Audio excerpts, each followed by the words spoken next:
E essa questão do berço que a gente estava falando, né? Quando minha filha caiu do berço e que eu comecei a entender que o quarto dela, na verdade, não era feito para uma criança, e sim para um adulto. Que é o que acontece com a maioria dos quartos. Então, você pensa, né, numa criança pequena, num móvel alto, onde ela não consegue subir, onde ela não consegue descer, onde ela fica presa numa grade, ela depende da mãe para entrar, para sair, né? Onde os quadros, né, daquele quarto são altos, onde ela não tem acesso aos brinquedos, porque tudo tem que pedir pra mãe. Eu falei, gente, isso tá tudo errado. Que linda essa perspectiva, quase montessoriana, né? Porque tem totalmente montessoriana. E foi aí que eu descobri o método Montessori. Que eu comecei a ler sobre, eu falei, gente, mas isso faz… Olha, eu fico até arrepiada quando eu falo. Faz todo sentido, né? Por que a gente cria quartos infantis para adultos? Porque, na verdade, a gente não dá dignidade para as crianças. Exatamente. Elas são vistas como propriedade. Aliás, a ideia de criança é uma ideia relativamente recente, do começo do século XX.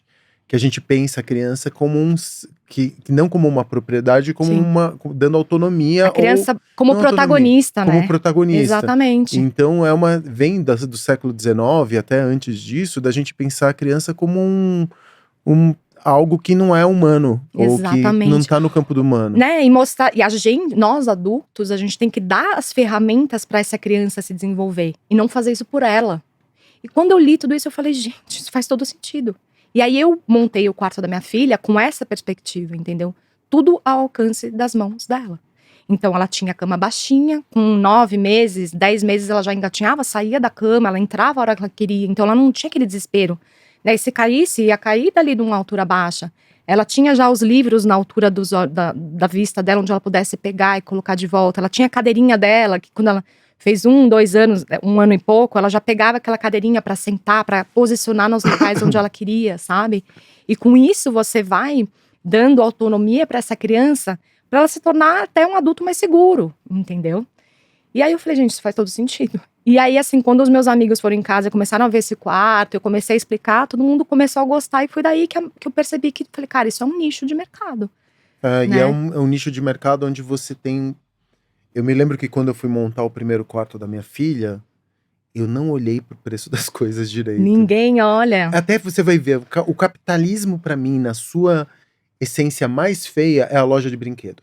O que existe de pior pra mim no capitalismo é a loja de brinquedos. Aquele monte de plástico espalhado. Caríssimo, reproduzindo estrutura social que vai manter aquelas crianças presas dentro de um sistema. Já dividido por meninos de um lado e meninas de outro lado, já escolhendo o que as crianças querem brincar, sem dar autonomia para que elas escolham. Exatamente. Né? Como seres… E é muito… E desde que a Pina nasceu, eu me lembro que da primeira coisa que eu fiz quando a Pina nasceu, assim, 1 semana depois, foi visitar um museu com ela. Nunca vou me esquecer. Era uma exposição ali na Caixa Econômica, no Centro Cultural Caixa Econômica, ali no centro, perto da Sé. E eu me lembro do Varsotti, se não me engano. E aí eu me lembro de conversar com ela e ler com ela, porque a dignidade humana, aquilo de você ler um humano, ele começa a se expressar a partir do momento em que aquela criatura começa também a reproduzir, falar, enfim. Claro. A gente tende a imbecilizar as crianças, né? A gente subestima elas. Totalmente. No nosso dia a dia, a gente coloca… E subestimando as crianças… Ontem aconteceu uma… Desculpa, perdão. Imagina, eu tô amando te escutar. Isso que é legal, essa troca. Ontem a gente foi na Livraria Cultura, né? Lá no centro… No Conjunto Nacional. E eu adoro lá. Eu também. Uma das minhas… Amo. Aí a minha filha tá lendo os livros do Karnak, da Amanda, não sei o quê. E ela não quer ler livro infantil. E ela não quer ler historinha. Ela quer ler biografia, ela quer ler livro… Ela quer se politizar. Ela tem 10 anos.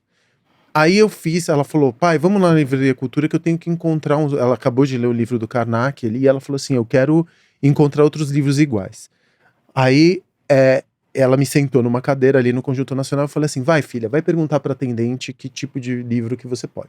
Aí o que aconteceu? A atendente levou ela pra sessão de livros infantis e entregou. Aí a minha filha virou e falou assim, pai, ela queria que eu lesse Peppa Pig. Eu não quero ler essas coisas.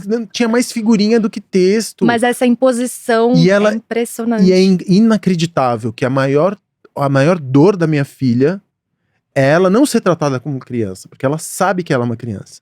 Mas ela ser subestimada. Essa que é a dor dela. Ela fala, eu não gosto, eu gosto da maneira. E os filhos e os amigos dela têm essa mesma dor. Porque eles falam assim, a gente é criança, mas a gente não é imbecil porque a gente é criança. Exatamente, precisa falar como neném com criança. Exatamente. Ou até nos próprios quartos infantis, Facundo, que eu mais escuto ali, essa coisa dos temas dos quartos, né? Que é um dos meus manifestos. Eu tenho vários manifestos dentro da música. Por favor, né? Eu quero saber deles. Mas, por exemplo, a coisa do quarto, dos temas dos quartos. Mas que mania de fazer quarto de princesa, gente. Que mania de querer colocar para as crianças o que elas têm que brincar.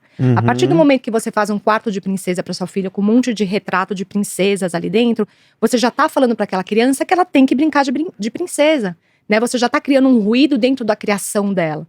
Porque se naquele dia ela quiser ser o Batman, minha filha ama, entendeu? Né? Então, assim, eu sempre falo, né, lá na Mosquinha, que a gente não apoia quartos temáticos nesse sentido. Então, por exemplo, temas mais da natureza, porque a natureza, por exemplo, é um lugar muito mais amplo da criação, né? Porque a natureza pode ter uma casa na árvore, pode ter comidinha, pode ser o que for.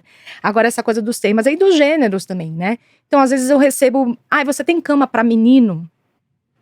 Eu fico assim pra cliente, mas o que seria uma cama de menino, né? Né? O que seria uma cama de menina? O que, né? Eu falo assim, aí eu sempre respondo, né, de uma forma leve, eu falo assim, olha, todos os nossos móveis são feitos para crianças, né? Porque eu vendo produtos para crianças, né? Então por que de acho essa imposição? O meu filho ama brincar de cozinha, ele tem 3 anos, ele fica lá, e por que não ele ter essa experiência de brincar com a cozinha e de repente ser um chefe maravilhoso, ou, né, brincar de papai e filhinho e poder já experimentar o que é ser um pai, né? Uma coisa tão rara nos dias de hoje, né? Exatamente. Até as crianças.